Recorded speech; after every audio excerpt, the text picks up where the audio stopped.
Some civil society organizations have condemned the budgetary allocations of 30.1 billion naira for severance packages and the inauguration of the 10th Assembly. The National Assembly had on Wednesday increased and passed the 2023 budget proposal to 21.82 trillion naira against the 20.5 trillion naira proposed by President Muhammadu Buhari in October. The new figure approved for the National Assembly as against the proposed 169 billion naira by the President reveals a surge of 59.1 billion naira in the lawmakers' allocation. The 2023 budget proposal of 20.5 trillion naira presented by President Muhammadu Buhari to the Parliament has a deficit of 10.782 trillion naira, which should be funded by foreign loans. Well, for more insight into this development, the Executive Director of the Civil Society Legislative Advocacy Center, Rafsanjani, joins me now. Thank you very much for joining us. Now, is there any justification for an increase in budgetary allocation, especially at a time when Nigeria is struggling with rising public debt and dwindling revenue? Thank you very much. There is no any right-thinking patriotic Nigerian that will endorse or support this outrageous and reckless allocation to self, because members of the National Assembly are being paid monthly. They earn salaries, they earn allowances, they earn other privileges of government, and therefore it is absolutely unfair to the nation, to the economy, to the people of Nigeria, where poverty is in the increase, where inequality is in the increase, where Nigeria has to go and borrow money to now be given this kind of package that absolutely is not in any way justifiable. I think, members of the National Assembly need to understand that if they want to correct certain, anomalies or certain, things that are going wrong from the executive, they themselves, they need to lead by example. If the executive is reckless and is spending public taxpayers' money, without caution, without reflecting the fact that Nigeria economy is in serious quagmire, they should not join hands to do that, because they are elected to serve the nation, to serve the people, to represent the people, and they cannot be allocating this huge unjustifiable amount of money to themselves. Already Nigerians are not happy with the way and manner in which National Assembly members are parting away with huge part salary, a situation whereby a professor who spent 30 years in the university, his earning is not, more than, is not even up to 500,000 naira per month.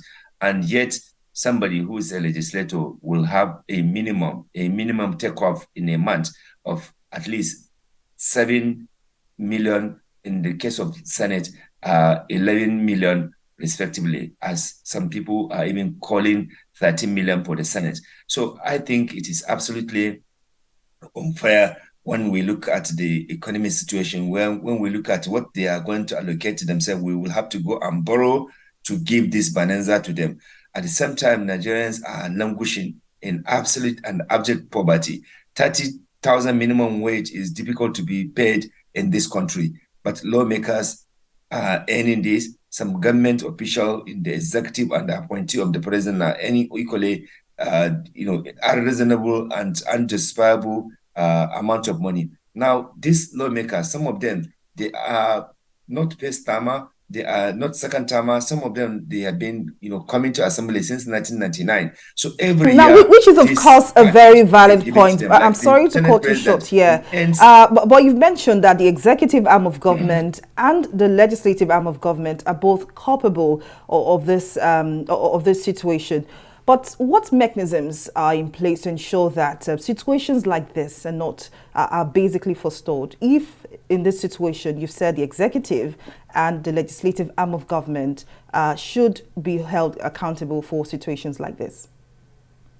Yeah, it just shows you that both the executive and the legislature, they are partners in exploiting Nigerian, resources, because if they are conscious about the fact that the country is not even able to meet its own, requirement in terms of functional healthcare system, functional educational system, provision of water and sanitation in the country, they will not be making this reckless allocation to themselves when every month they are also parting away with so much privileges, so much gains and benefits. And some of them, they are actually, in the case of some, senators, some of them, they serve as governors in their state for 8 years. They are still collecting those, pension and gratuity in their state. And then the assembly, they are equally collecting. The current Senate president has been in the assembly since 1999. So every 4 years, he goes with, this severe package. I think it is important we sit down to have a legal framework about this severe, package, because you cannot be collecting allowances, salaries that is, very huge, and then even input or contribution to the nation development is not even commensurable to what you are even taking. Still, these At the same time, lawmakers that other would need to people, other implement the workers, you are changes stabbing them. in the Nigerian constitution. Sorry, I didn't hear.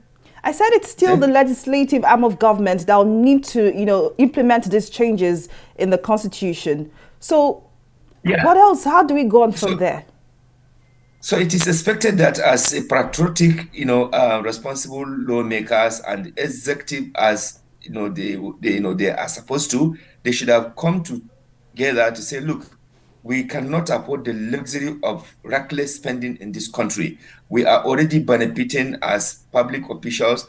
So let us minimize so that we reduce the cost of governance in this country. But this administration, the expectation that many Nigerians have when they came into power, that they are going to be, less reckless spenders.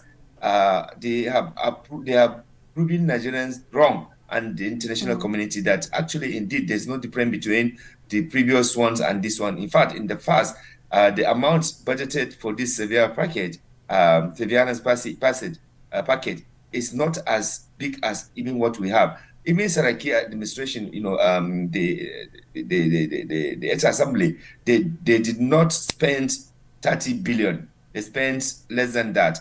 And this will keep on increasing, and we expected that Muhammadu Buhari hopefully will have used his own personality of someone who claimed not to be, supporting waste and injustice to actually, encourage National Assembly and the executive to stop this, because they do this at the ministry level.